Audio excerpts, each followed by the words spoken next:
你看那个女生，她老上身，她老不穿。巴布亚新几内亚到底危不危险？他们男女一块住，他们没有隐私吗？自己也染病。对，没人救你啊！你为什么带媳妇儿来？就一次性给一个痛快。Hello， 大家好，我是耀阳，我是纳兰。我们现在在巴布亚新几内亚啊，现在我们正在一个岛上进行我们这个寻找鳄鱼猎人的旅程。是的，对。那前2天呢，我们放了视频以后，很多人问我们问题。今天我们就想跟大家讨论一下我们在视频里没有展现的东西。对，很多人说，说你们来这个巴布亚新几内亚到底危不危险？啊，这个我觉得怎么说呢？可能我觉得我们真实的经历，如果说了就无法过审了。对，就是我们。你说运气好吧，我们是运气，我觉得挺好的，因为几次遇到他当地出问题，我们都擦肩而过，真的是擦肩而过。大家看到我视频里有一个桥断了哈，我们刚过去哈，其实还有一个就是当地的这个很多人在一起，然后他们出了点问题，我们也刚刚从这儿过，那个事情也非常的，是吧？还有一点就是，你们有没有发现巴布亚新几内亚的人，相比其他国家，包括非洲的这个国家更加纯粹？非常直接。非常直接，就是来巴新这边工作的我们的华人，第一时间就告诉我们别出门啊，晚上别出门，出门带一点钱，带个几百块钱，是吧？干什么用的？哦，没有钱可不好，没有钱就不行，因为没有钱，别人要是真是说，比如要抓住你，跟你要钱，你要没有，可篓子了。真的。这个少则的话就是一顿胖揍，大则的话可能会让他动怒到没有了。对，所以。有想来这边工作或者做生意的，一定要小心，这边安全，比较需要注意。你们明白我的意思吧？所以晚上别出去，还有一些有的地点不能住，是不是？有些地点，我们第一次住那个地点，你觉得怎么样？怎么说呢？就是你出门的话，危机四伏的感觉，那个是非常危险的。还有人问，你们带这几个安保靠谱吗？这个我觉得还是可以的。就我觉得他们在这个国家还是可以的。我给大家举个例子啊，我们在去寻找那个我们在南高地的时候，他这地儿有一地儿叫南高地，是一个基本上咱们华人做生意极致的，就连我们福建福清的朋友们，他们都不想去的一个地方，没有路，没有电，也没有水，民风彪悍。民风非常彪悍。我们刚一过去啊，我们车上坐了8个人啊，不是，当时坐了5个，到那就让人给劫了。当时如果没有我们的安保团队的话，我觉得我们今天不一定能坐在这儿跟大家说话。是，所以民风就到这么彪悍，对吧？基本上你要过路要留买路财。第二个，别人说他们吃这些东西感觉不太卫生，包括他们喝的水。我们现在坐的旁边就是一个河水，这河水就是有看着就是黄，特别黄。他们有洗澡的。我看有在这边洗衣服的，什么做饭的，上厕所也在这儿，上厕所的就全喝也是这儿的水。那他们不拉肚子吗？这个咱也没问过呀。不用想，不拉，真的不用想，不拉。它其实是这样，就是人在一定的环境里，你没得选择。如果你不喝这个水，那你就没得喝，没得喝，真的没得喝。但是我看到他们喝不干净的水，好像他们小朋友的皮肤有一些问题。对，那天我们满身是白，是吧？对，就一个点一点一点。对，他们都说，因为他喝这个黑色的水，对，喝太多了。对，但是他们又没有钱去买矿泉水。所以就是说，如果我觉得有好的环境的话，它肯定还是更希望有好的环境。比如说像高地的水，高地的水相对泉水，它是泉水，它是可以直接喝的，所以我们也在喝。但是这边的水确实是喝不了，但是他们为了生存也必须要喝。他们还有人问，他们男女一块住，他们没有隐私吗？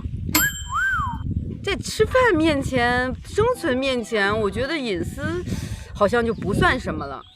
你有没有发现一点，就是他们这儿啊，大部分的女生是不会裸的，就是都会穿衣服的，对，都会穿衣服。对，如果比如你即便是在森林里，他也会用树叶遮起来。对，他不会露着给你直接看的。对，还相对我觉得还是有一定的保守。不过，就因为这样，这个国家对其他国家的女生是比较危险的。对吧？因为你在非洲，你看那个女生，她老上身，她老不穿，她老哪儿的都不穿，我们过去老得给衣服啊什么的，反而安全。对，因为她见怪不怪了。但是这儿，那就是见怪，特别是你看皮肤白的，我都黑成这样了，兄弟们，我都黑成这样了，但是在这依然算是白人。是的，而且我来之前就有听很多人，我们这边华人也好，很多人就说他们对亚洲的女性是比较喜欢。对，所以我们整个的过程中，我觉得还是有一定的风险，因为你外来的话，他们见到外来的人还是相当少的。那你怕不怕？很多人觉得，哎，你为什么带这种地儿带媳妇儿来？我先说我为什么带着她来啊？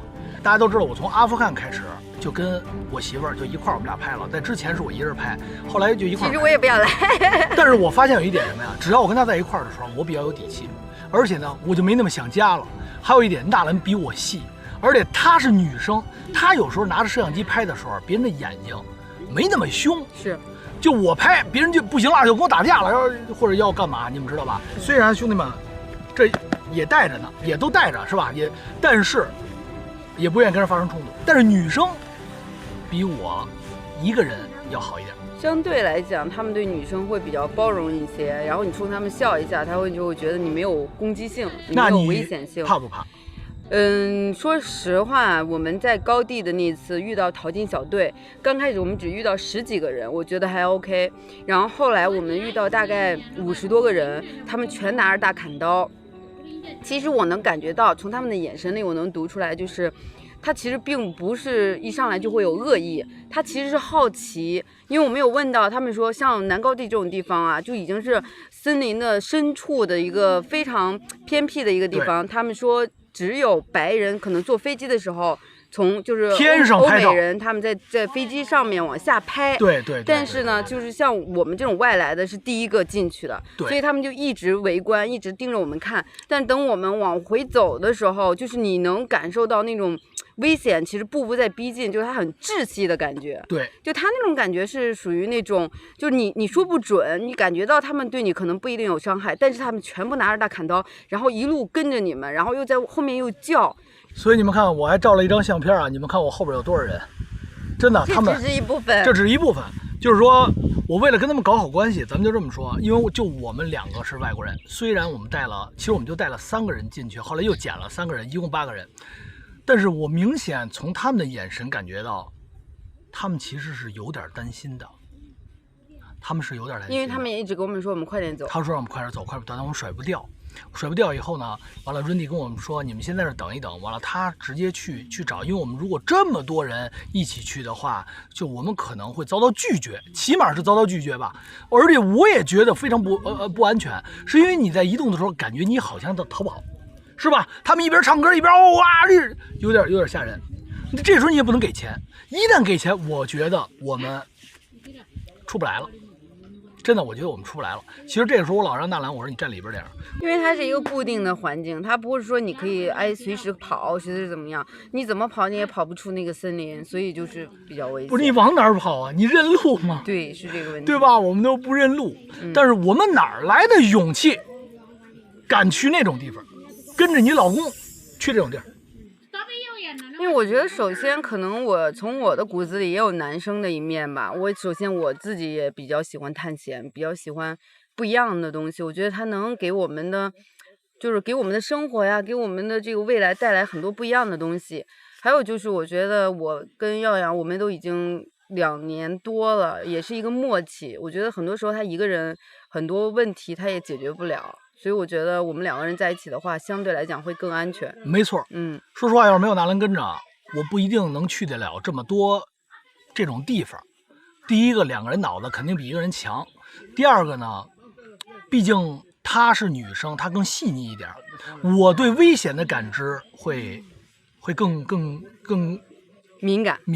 是的，对。但她在拍摄的时候，她对情感的表达会更细腻。对，我会善于观察一些东西，可能我觉得耀阳他会看不到的一些，但是其实很有意思的东西。我觉得就是我们就是希望通过镜头能让大家感受到不一样的世界，我觉得这也是我们一直这样做下去的一个动力。没错，就是好多人觉得说我们抛家舍业吧，完了跑到拍这种视频，是不是特别赚钱呀？来，你给。其实有时候我觉得。其实做这个你要扛住很多，首先是心理不平衡。我在这我们就直接说实话哈，心理不平衡，这个我们个人也知道，因为你本身的题材就不是所有人都喜欢。然后呢，可能我们拍一个视频可能要砸很贵。你以前我记得有一个粉丝啊，非常懂，说耀阳是这个行走的这个人民币，这个是真的，就是你想看到世界上，就比如说诗和远方吧，有免费的诗和远方吗？我告诉你啊，兄弟们，有2点说的是非常对。对，第一个压力真的很大，真的啊，来自外界的压力，来自家里的压力，来自环境的压力，来自他的压力。刚才还说我呢，要说我这个确实也不容易。说我们拍这个视频不一定有多火，确实是。他老问我你为什么？就是那天那大哥也问我，说你们为什么？因为有时候实在受不了了，在外面暴晒50度，然后走在沼泽里，你知道那个雨林，我摔了那么多次跟头，我觉得有怨气也很正常。看看这腿，对，看看这裤子，这都不用要了，这真的是这样。就是我能理解他，因为我们拍的视频，其实我第一目的不是为了赚钱，真的不是为了赚钱，我觉得是为了记忆，是为了更多的能够触及我的心灵，让更多的朋友们能知道这个世界到底什么样。就是可能很多人这辈子他都来不了这儿，我也就这辈子来一次，也就来一次。他一直在说这儿，我为什么要来这里？我为什么要来这里？一直也在说，而且真的是非常的贵，这是我没想到啊，兄弟们没有想到，我们一点不瞎说，为了拍这次的旅程，我预估的钱就是挺高的了，我就不方便跟大家说。但是来到这儿以后，比我预估的还要高很多。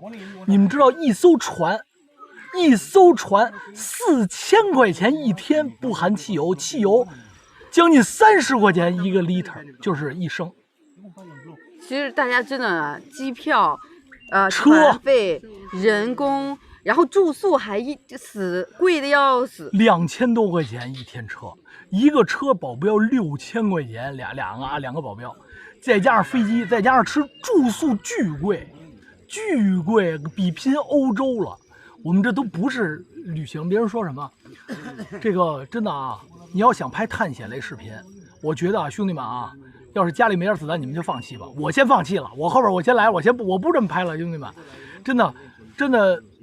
其实这里我就说啊，有很多人说啊，你们不厉害，你们那么多人，你们都不是一个人或者怎么样。其实，别的地方我们不说，巴布亚新几内亚一个人你是不可能走进来的，你不认识。主要你不认识，你知道吗？不是任何的地方都不会让你进去，你也不让进去，你也走不了，你也说不了当地话。而且它的首都啊叫莫尔兹比港，你莫尔兹比港的人，你比如带到高地就不好使了，你高地带到南高地语言又不通了，这个南高地带到森林里语言又不通了，你知道吧？你等于是你得串着翻译，一个翻译套第二，第二套第三，第三到第4个，你不请不行，他玩不转，他见着别人他都哆嗦，就不行，所以没办法。是吧？没办法，起码你看，我们有的时候我们非洲都没有翻译，但是巴布亚新几内亚不可能，真的是不可能。你没有保镖，没有安保，你寸步难行。在这里，你出门就被抢，你还用说去别的地方？现在你看，我们来这儿，我们去寻找这个捕猎鳄鱼猎人啊，满身都是鳄鱼的伤疤的这种人啊，这儿正干这个呢。我们再说最后一个问题啊，那儿叫生火了，所以我们要赶快过去了啊。如果他们这生病了怎么办？这里没有任何医疗，这个其实也是我跟杨洋来这儿，就是我们必须要提前想到的，就是一旦我们遇到危机，因为走丛林，毒蛇呀，然后虫子呀，然后这个鳄鱼啊，这个很危险，我们如果受伤了怎么办？对，现在我告诉你，我们离最近的诊所有多远？我跟大家说啊，我们这船程如果不停，直线距离大概4个小时，船4个小时，开车直线距离不停5个小时，起码9个小时，离最近的诊所。但是我发现，就是到陆地上，他们有药，一共2种，一种是我们小时候吃那种头疼粉，白色粉末，那个止痛的，还有一个治发烧的，对，也是粉末。一共就这2种药，他们说行就行，不行就吹了。然后还有一个特别牛，在森林里，你还记得他们说，如果在森林里淘金也好，捕猎也好，如果你受伤了，得病了，特别是得病了，他们怎么样？哦，这个太残忍了。他们得病了之后，然后他觉得你已经没有办法走，又出不去了。对，又没有办法拖累，而且他们也怕自己也染病。对他们怕自己染病，没人救你啊。他们就从山崖上把他们亲人推下去。这把他们队友吧，咱们队友不一定亲人，队友从山上直接推下去了，就一次性给一个痛快的，是就完了。所以这样对于他们来讲，就真的是纯粹呀。对，这可能也就是他们能够生存到现在，这也就是他们之所以能够生存到现在，繁衍生息的关键就是优胜劣汰。只有强壮的人，只有不爱生病的人，只有能抓到动物的人才能活着。对。然后我觉得我还有一个问题，就是你觉得巴布亚新几内亚怎么样？非常的原始，但是据说它有非常漂亮的地方。我准备带它放个假，咱们去漂亮的地方。大家看我们晒得跟浑身都是泥，是吧？晒滚了好几天，晒都不行了。我这个整个的腿这裤子扔好几条了。他就一直在说，这儿就没有漂亮的地方。不是，我说有，不但漂亮，还非常不一样。比超越马尔代夫，比拼大溪地哦，到底什么样啊？我们持续关注耀阳啊，我们后边看。